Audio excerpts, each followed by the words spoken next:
Hey guys, what's going on? It's a Block Bull right about now, bringing you the latest episode to the channel.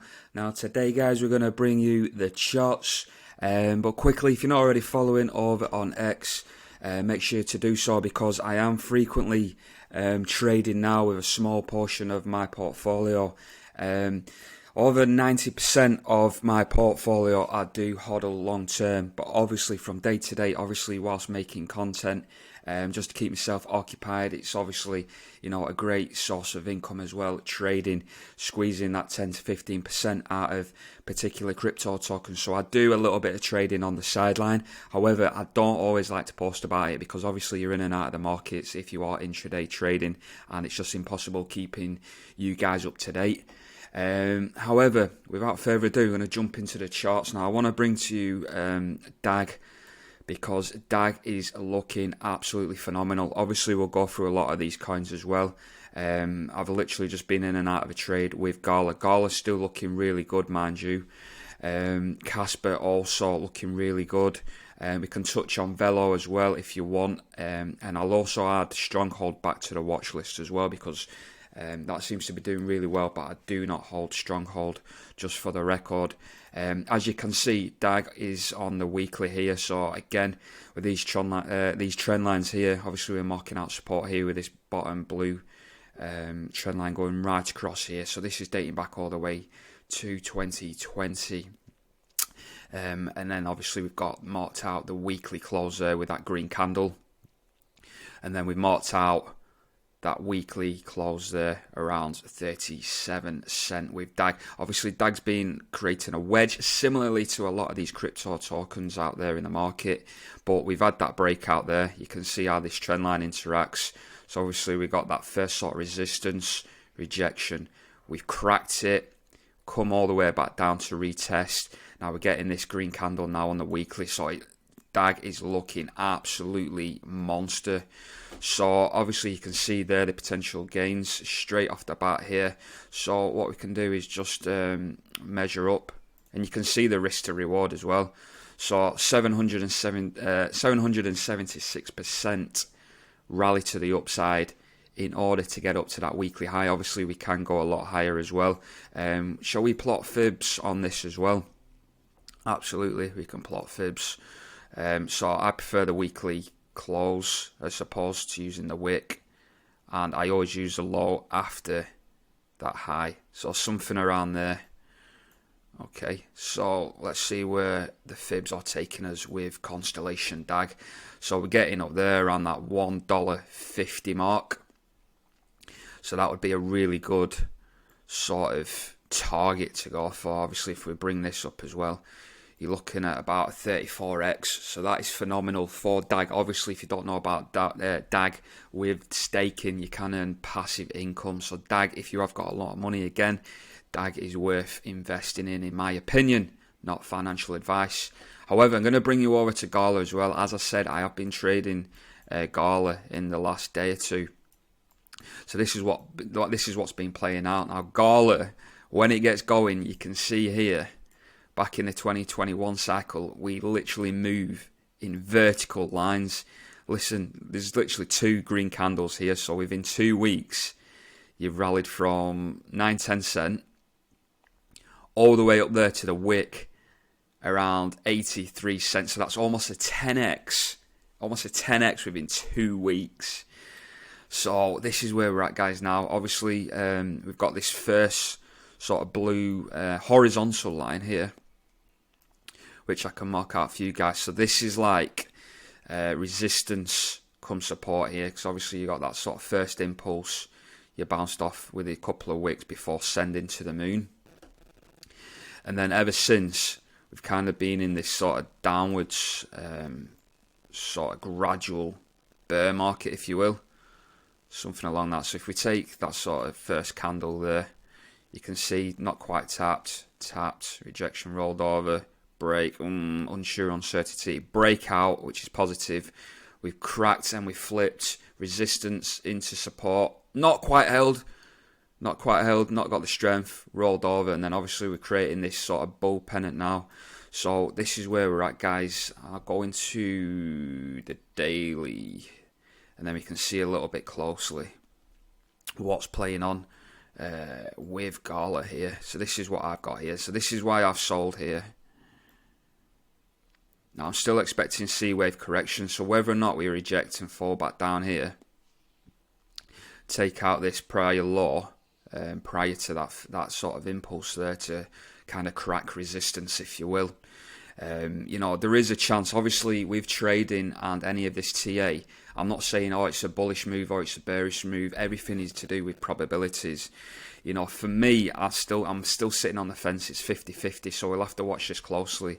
Again, guys, I'm on the daily, so I would be looking for a breakout of this yellow trend line. So if that happens, obviously I'll be looking at, you know, taking bullish positions again. But for now, I'm up about 13% on that particular trade. So I thought, you know what, whilst we're running into resistance, I'll take profits because, you know, there is a probability that we might roll over and take out these sort of wicks here, obviously where the liquidity is, and then we'll get a blast to the upside then. The reason being as well, because when I'm a little bit unsure with cryptos, I'd rather just take the profits whilst the market presents and then get back into cryptos like CASPER, for example, where there's less risk involved and the gains are obviously still there to be had. So this is CASPER chart. Now let me just, you can see this, absolutely phenomenal. This is absolutely crazy. I'm going to have to go into the weekly. You can see here, obviously on inception, there's all that liquidity there. So all that liquidity goes up to around, I think it's about, 23, so all-time high there with $23.70. So there's a long way to go for CASPER. Let's just have a look on what we on here. We're on the log scale. So I've marked out here with a red horizontal line. That was the highest weekly close. So that would be my first sort of target. And I marked here the risk to reward element. Because obviously we've been grinding down since the 2021 sort of bull market. Tap, rejection, broken the trend line, the resistance, test, success, test, success, test. We're getting this gradual sort of grind. Now, to me, we can't, there's no reason why we should be breaking any lower, because obviously this is like the low here back in June 2022. So really, the risk to reward here is massive on CASPER, and this is what it's all about, guys. Like, if you're putting big money in it, you don't want to be taking unnecessary risk. Yes, coins like Gala can make you a lot of money because they do move vertically once they get going, and you know the move's over within a couple of weeks. But with things like CASPER, obviously there's a little bit more patience involved. Similar to like XDC and XRP, you need a lot of patience. But for me, the fact that I've had 1, 2, we've had that second sort of bounce, we are just looking to then, you know, make that serial sort of move now. So CASPER to me is looking absolutely phenomenal. You guys will probably want to see Velo where that's at. So again, this is like the long-term chart. So this is weekly. Long-term, I'm extremely bullish on Velo. People know my stance. But in the interim, I am a little obviously bearish because we're getting a lot of bearish patterns playing out like head and shoulders. You know, it's testing that bottom, ascending channel as well, which brought down here, which is highlighted in the blue. So just mark out the checkpoints as well. Checkpoints there, what's that? If I just get my cursor, around 5 cents. So that's what I was aiming for. But I've got this lower sort of box that I feel like we need to fill. That would make sense as well because I've actually not been on the weekly time frame for a while. I've literally been honing in and watching it like a hawk. So I've been in the smaller time frames, like the hourly, and you know the largest time frame I went up to really is on the daily. But as you can see, as I've just pulled this horizontal line across, this makes more sense now. So this purple box here, let me just remove because I'll be looking at getting down here and retesting this. So we could come down to as low as 0.014 and take out this. So Velo, in my opinion, this has made me more bearish now just covering this video. And this is why I like doing videos, because I discover stuff as I'm going. Now look at that big move. You know, we've literally not stopped moving since the beginning of this year. It's all just being upside. So that to me would be a healthy correction. And retest this. Obviously, you've got this other red candle as well. obviously with that dodgy there, uncertainty, then obviously we've blasted up. What I'll do is now, I'm just going to go into the daily. Let's see where we're at. So this is the, let's just go on to, you can see here. Something like, you could even stretch that all the way back there. Something like that. Yeah. This is what's happened. This is what's played out, guys. So we've been in that ascending channel on the daily. So that's obviously massive structure dating back all the way from the beginning of March. So that's been going on the best part of 2 months. You know, it's more like 10 weeks, like 2.5 months, because we are like the middle of May at the moment. Where are we now? All days roll into one at the moment. But yeah, let's listen, guys. We've broken that ascending channel, so it looks bearish to me. Yes, we've had that green candle. This red sort of support, which was support, has obviously flipped to resistance in my view. You can see the wick here playing out on the daily. So I feel like Velo has attempted to tag and retest the bottom trend line of that channel before the eventual capitulation down here to this purple trend line, which marks out that critical major high back in 23. So I do expect this move to play out, guys. I'm just going to measure that as well. This is what I mean, guys. Yeah, Velo has got some serious gains to be made in the long term, but right now you're looking at a possibility. These are all possibilities. You know, nothing's for sure. I'm not saying Velo is categorically going to capitulate 37%. I'm not saying that, but there's a very, very strong case for Velo making that move to the downside. Now, if that is the case, that's where I would be loading up. I would consider getting out, because the markets have given you an opportunity now, whilst it's having this relief rally up here, an opportunity to get out before the capitulation. So be very, very cautious with Velo, guys. I hate publishing bearish news because I get death threats and I get a lot of hate, and you know, it's not worth my time. I'm not monetized, guys, but I just do it for the love of the charts. So you've just got to respect the charts, and that's what it comes down to. I'm sorry, like a lot of you are all in on stuff like that, but anyhow, XDC, let's jump into XDC, see where that's at. Again, risk to reward is massive here. The lowest I see is coming down to is around here, which 6%. You know what I mean? These are a lot safer, and the risk to reward is insane. I think I've got another chart as well where I actually, yeah, this is a chart that I use for more of a macro sort of time. I know it's on the daily, but I've got 2 charts with XDC here. So I've got XDC where I'm honing in a little bit, which is what I'm presenting here. Then on the XDC, I've got like the big macro on the weekly. So I like to have 2 charts with XDC. So this has been playing out now. So again, we're in extended market structure. Whether or not XDC comes down here and retests this bit, that is also a possibility. I'm ready for that. And I have got an order sitting around here, which I did publish over on X as well. Just to tell you guys, so my orders around here, around the tip. If I don't get filled, that's fine. What I'll do is I'll just rotate those orders. The money that's just sat there waiting to fold the order, I'll just find a different crypto and I'll get in something else. So this is the thing, guys. Just place your entries really low, and if they miss, there's always other cryptos. You don't just rely on one, like thinking, oh, I need to get into Velo, oh, I need to be holding XRP. No, you just play it here and there.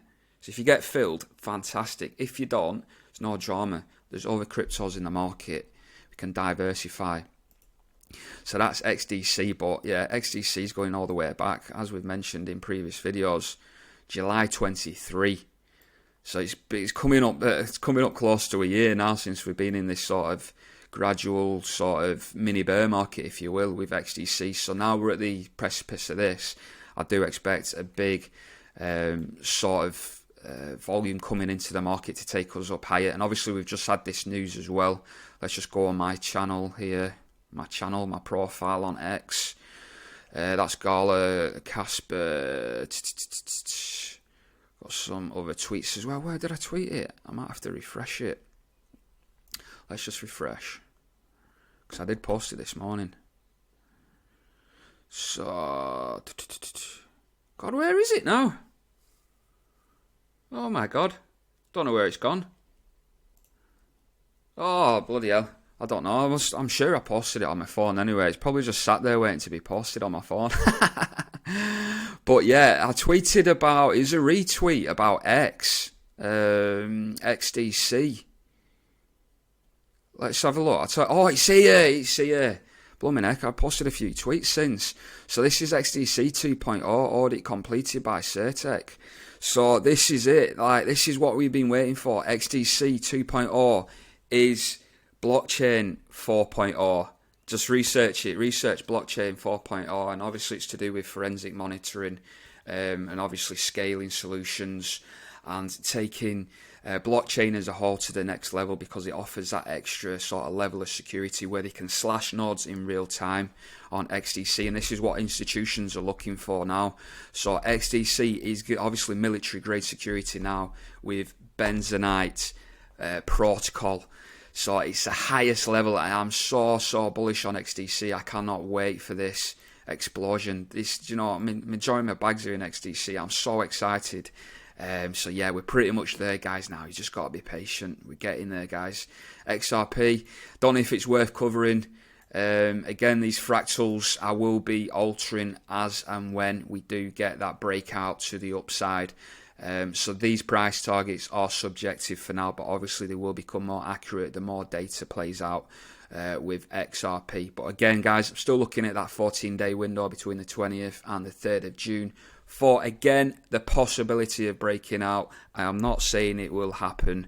I am just trying to be proactive and anticipate the moves ahead of time. Now, what we'll do, guys, we'll just finish off with like the total market cap as well, see where we're at. Obviously, we've retested that support now. So, obviously, to me, we're sort of range bounding between this second peak here that was made. So, not quite all-time highs. But what we'll do is we're just going to clone this line here. Clone. So, you can see we're pinballing between $2.5 trillion market cap, between, you could even bring that further down there to that wick to approximately 2 trillion. So between 2 and 2.5 trillion, this is where price is playing out at the moment. Obviously, we have taken out that support and tested. We got a strong bounce, so I do look to start breaching this blue horizontal line here and getting into the all-time territory here for the crypto total market cap. Once that happens, guys, it is absolute fireworks for the crypto market, guys. I am so excited. We are pretty much there, guys. We're just waiting for those final corrections on a couple of cryptos, get our bags filled within the next couple of weeks, and then we are ready. The accumulation phase is over. Now it's time to go to market and collect the cheddar. Come on, guys, get in there. I've been a Block Bull, over and out.